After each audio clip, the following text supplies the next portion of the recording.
Har yili ekotizimlarimizning yo'q qilinishiga va turlarning qirilib ketishiga sabab bo'layotgan subsidiyalarga milliardlab dollar sarflanadi.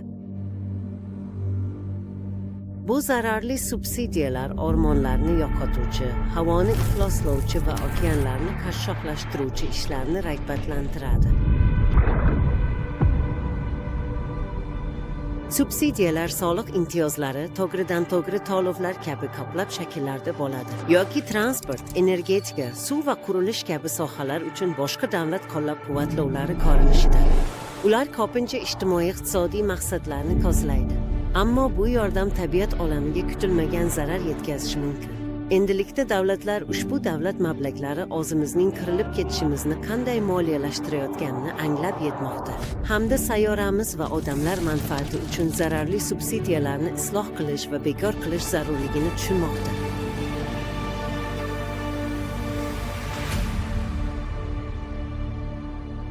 OES hisob-kitoblariga ko'ra, subsidiyalar uchun qariyb 391 milliard AQSh dollari.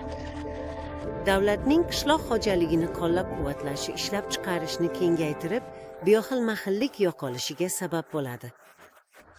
Bu amaliyotlar nafaqat atrof muhitga, balki insonlarga ham zarar yetkazmoqda. Zararli baliqchilik subsidiyalari yiliga 35 milliard dollarni tashkil etadi. Soliq va daromad ko'magi ifloslanish va haddan ziyod ovlashga olib keladi. Yoqilg'i sektori ham katta miqdorda subsidiya olmoqda. G20 davlatlarida ishlab chiqarish va iste'mol subsidiyalari yiliga 600 milliard dollardan ortiq.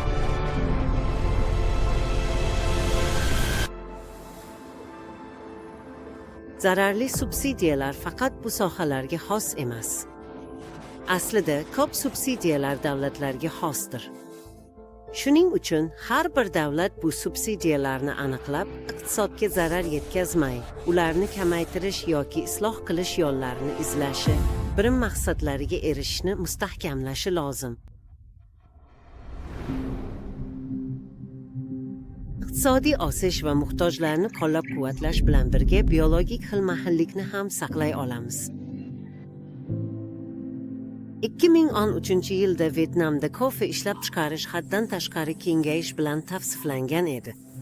Shuning uchun hukumat ekologik dehqonchilikni rag'batlantiruvchi va fermerlarga kredit beruvchi dastur ishlab chiqdi.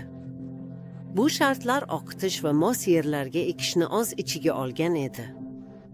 Ishlab chiqarishga zarar yetish o'rniga kofe fermalari foydasi oshganini ko'rishga muvaffaq bo'lishdi. O'rtacha 23%ga.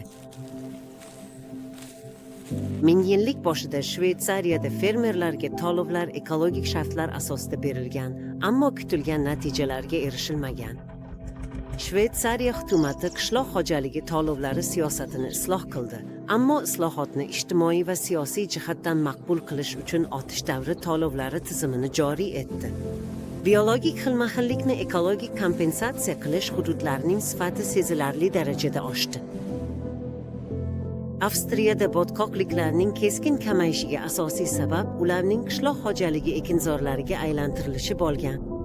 Biologik xilma-xillik yo'qolishining oldini olish uchun botqoqliklarni quritishga beriladigan subsidiyalar bekor qilindi. Bu esa tabiat va insonlar uchun foydali bo'lgan ekotizimlarning tiklanishiga olib keldi. Iqtisodiy rag'batlar, ma'lumot tarqatish va kompensatsiya muvaffaqiyatga erishishda muhim ahamiyat kasb etdi.